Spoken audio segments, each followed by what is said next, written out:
What's up, everybody? Welcome. Move the Sticks. This is the 360 series. Daniel Jeremiah, joined as always by my partner, Bucky Brooks, and we have another Buckeye in the chair. I think it was like our ninth Buckeye coming through here. We've had a bunch of Buckeyes. Yeah, Nick Vannett, tight end for the Buckeyes. How you doing, man? Doing good. How about you guys? Thanks for having me. I'm doing good. By the way, can you even keep up with everybody in your draft class? It's hard to. There's, like you said, there's so many guys that are entering the draft this year. But we're a tight knit group, so.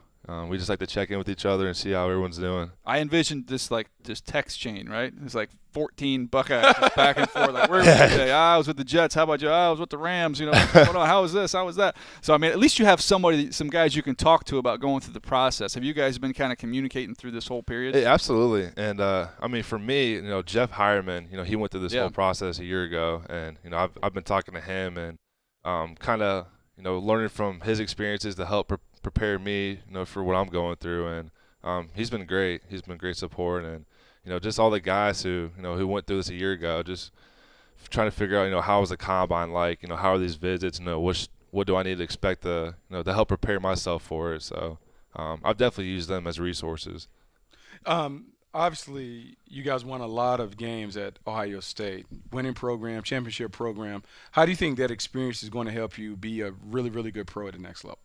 I mean, I'm so grateful to for Coach Meyer and his whole staff, and even the strength staff. When he first came in, it wasn't a stable program. We went 6-7 the year before, and he came in and cleaned everything up, and really developed me into a great player. And if he didn't come in, I don't know where I'd be today. And so I'm just very grateful for him and the whole coaching staff. Even my position coach, Coach Hinton, we definitely had our rough patches, early on, and once you go through that, you kind of learn and grow up, and just like I said, just forever grateful for them. You say rough patches with a coach. That's something we hear a lot. That's pretty normal. But give us an example of what that period of time was like and how you guys got through that. It was tough, I remember just like it was yesterday, the first week we had like 4:45 a.m. workouts outside in the cold. We had to work our way into the facility. We had to earn our right. We couldn't even wear Ohio State gear. We had to wear our own stuff. And I just remember, we had to run around the field, and it's freezing cold. I mean, the field's all frozen over. All the coaches are spread out around the field, just kind of, saying all this crazy stuff to us, just just making us mad. And I mean, it was brutal. I think at that point everybody wanted to quit, but once you learn how to go overcome those things and go through that stuff, it better prepares you.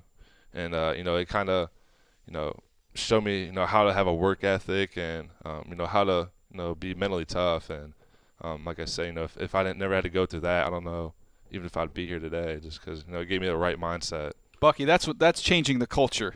People throw out these terms like, we're going to come here and change the culture. That right there, what he just describes how you change a culture. Yeah, you do have to change the culture if you're trying to go from being a team that underachieved to a team that is a championship team.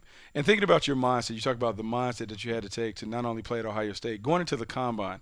What were some of the goals and objectives that you had going in? And did you feel like you accomplished those things when you were able to sit down in front of the GMs and coaches and kind of show your side, not only from a character standpoint, but an athletic standpoint? Yeah, well, I think a lot of people had questions about if I was a receiver or not, just because mainly my time at Ohio State I was more of a blocking tight end, and I've always felt that was a strength of mine, and I just wanted to put that on display and just remind him this is the kind of player I am. I've really developed to be a good blocker, but I've always had good hands, always ran good routes, always had good speed, and I just wanted to put that on display. And when I met with the teams, I just you just got to be real with them. You got to show them, the kind of person you are, and you just got to have fun with it. I feel like a lot of guys try to be too uptight.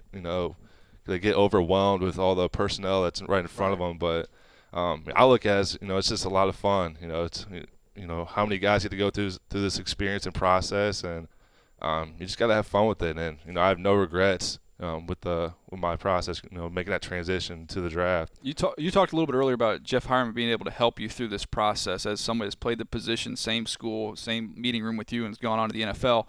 Was hurt last year, but hopefully he's going to have a long NFL career. How much of a benefit was it to you? Like, I'm just sitting there thinking through my head. Okay, you're a tight end. We as scouts, you're always going out there to practice, and when you're scouting, you always pay attention to the one-on-one period.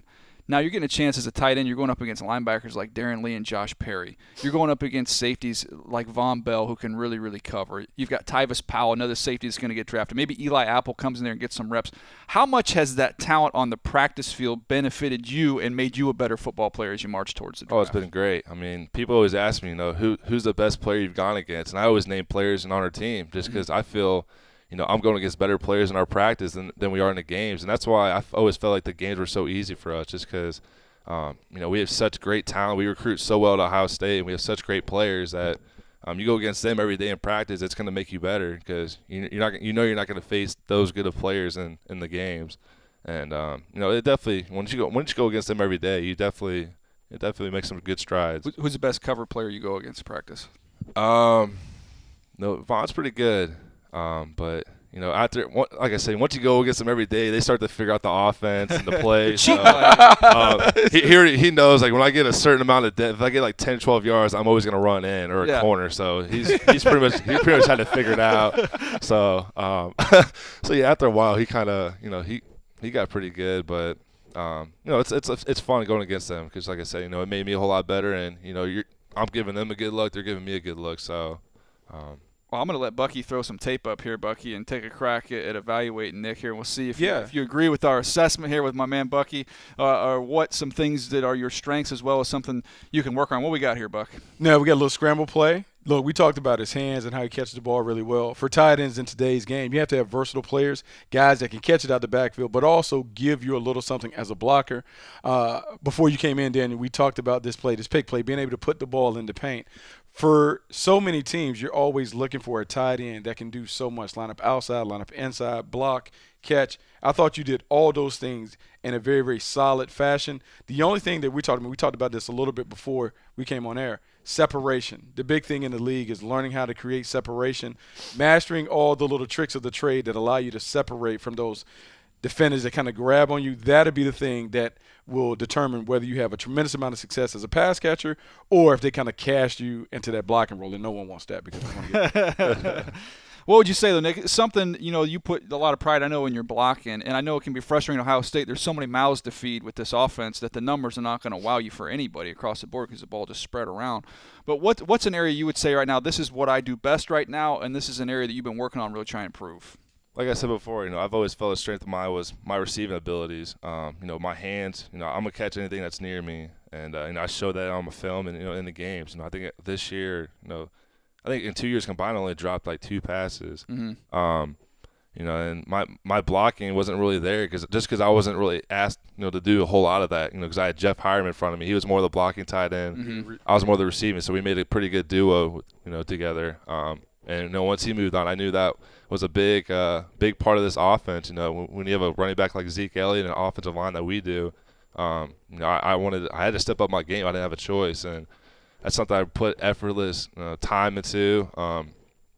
In the off season to try to develop that skill and work on my technique and firing out the ball. And I think that's something I really developed as a good trait of mine. And I think that really put me in a position to be one of the best two-way tight ends in this draft. What have you learned since the season ended and going through this process and talking with teams and different things, though, something saying, okay, hey, this is an area we want to see you get better at, and what are you doing to address that? I think just kind of fine-tuning everything. Mm-hmm. I'm pretty solid at everything, but I'm not, exceptional, and that's something I want to be. Like I said, I like emulating, the best tight ends in the league, and I think right now Rob Gronkowski is one of the best, and he's a guy who can do it both as good as anyone in the league right now. What's the one thing about him that makes him great? What would you say? He's just so physical.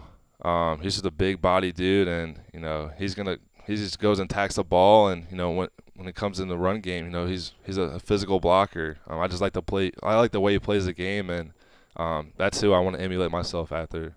Me and Bucky talk about this all the time. 40 times for tight ends. Irrelevant. Don't care. Yeah. What can you do to create that separation in your route, the fine tuning? Antonio Gates, if we put a clock on him right now, we'll run 5 flat. So, I mean, just being able to learn that position and study that position. I really think the tight end position is almost more of an art form. It is. Than any other position out there. So the time you're going to put in, I'm always curious when you're talking with players, say, okay, what other interests do you have in life? What do you want to do? Where you want to spend your time? because the great ones are so solely focused. So, I mean, you're more than willing to put in the time and study guys that are doing this the right way to go ahead and achieve what you ultimately want to achieve. Yeah, absolutely.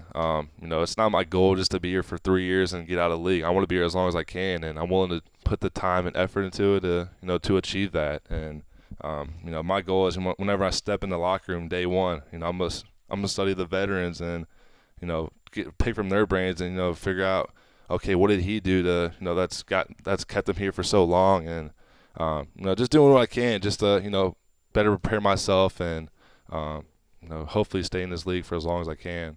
This is one of the better all-around tight ends in this draft class. I remember went back and looked at my notes from last year, and I just had, okay, you're doing Hireman. I'm like, okay, yeah, that guy's kind of lean, athletic, on the seam, stretching the field a little bit. Yeah. And he came back this year, and I saw the way you improve as a blocker and everything. So you're an interesting player, man. We wish you the best. Before I let you go, though, I've had all these Buckeyes in here, and I haven't asked any of you guys this because I went to your game, went to the bowl game where you guys got after Notre Dame in the Fiesta Bowl. I went to the Cotton Bowl and saw Alabama, Michigan State. Then I went to national championship games. So I saw all those playoff games and all that. What would have happened? I know what happened the last time you guys played Alabama. What happened if you guys got your hands on Alabama again this year? I've gotten that question quite a few times. It would be interesting. I was hoping we'd get the matchup again, just because I felt that we were the best team in the country. You were, by the way. Ever since that Michigan State loss, we showed the team up north and Notre Dame that we're the best team in the country, and it didn't matter who was across from us. We were gonna give them our best game, and I felt like if we were playing Alabama, I don't know. I went and watched. Like I said, I watched those games. I'm sorry to hang on this point, but Bucky. I'm there and I'm watching Michigan State against Alabama. Yeah. And all I'm thinking of is, how the heck did Ohio State lose this football game? You guys should not have lost that game to Michigan State. What happened, man? I don't know. It was a combination of things. Zeke Elliott, he missed a whole week of practice because he had like an infection in his leg. So the timing with that and the run game was kind of off. He didn't get as many carries. It could have been the play calling. I mean, the weather was bad. I mean, there's just a number of things. I don't want to make up excuses. No. But you shouldn't. You guys shouldn't have lost, is what I'm getting at. We just weren't clicking on all cylinders on offense. Defense, they played a good game. They definitely carried us a lot in that game, and it came down to a last-second field goal, and that's just that's how things go sometimes. The guy hit it and then gave you the windmill like 9 times at Michigan State. I bet you they remember that. I think Buckeye maybe remember that. Well, if he wants to see that game next year, you can be watching it on TV because he's going to be with an NFL team. Nick, hey, appreciate you stopping by and spending some time with us. We wish you the best of luck as you march forward and figure out where you're going to be playing. Absolutely. I can't wait to find out. Appreciate the time as well. We're almost there. All right, one of the really fun players to watch in this year's draft class. Nick Vannett, thanks for stopping by. He's Bucky Brooks. I'm Daniel Jeremiah. For all of our 360 series, go to NFL.com/MoveTheSticks360. You can check out all of our draft videos. We've had a bunch of the top players in this draft class. Sit in that chair right there.